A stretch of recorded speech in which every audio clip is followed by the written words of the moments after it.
Mwambie Yesu, nakuhitaji zaidi, nahitaji nguvu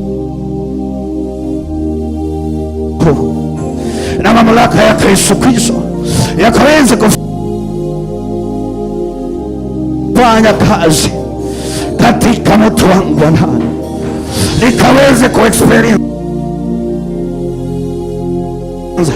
victory katika authority ya Yesu Kristo, katika kila vita, katika kila jaribu. Mfalme, ukaweze kujidhihirisha.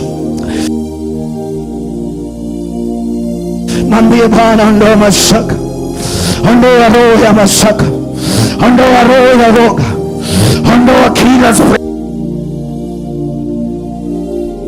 yote ambayo shetani hutumia kupiga imani yangu. Nguvu zako zikadhihirike Mfalme.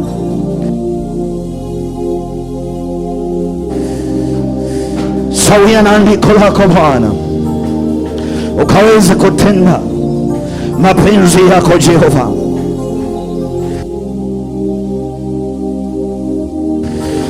Ni neno lako Mfalme, na tunanyenyekea Mfalme ya kwamba likaweze kupata nafasi katika nafsi ya moyo wa mtu ambaye anayekuaminia Bwana, aliyeishi kukata tamaa, aliyeishi kushindwa, aliyeonewa, aliyepigwa vita sana, aliyeumizwa, yule aliyekwama Bwana,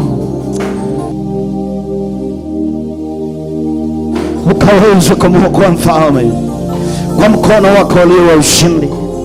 Inaomba ukombozi kwa jina lako takatifu.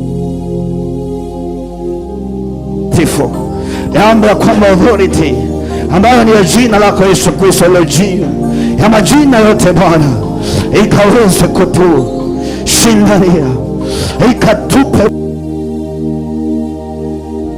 Bwana kuweza kusonga Bwana mbele hatua zetu Bwana, tukiongozwa na Roho Mtakatifu, nalo jina lako Yesu Kristo.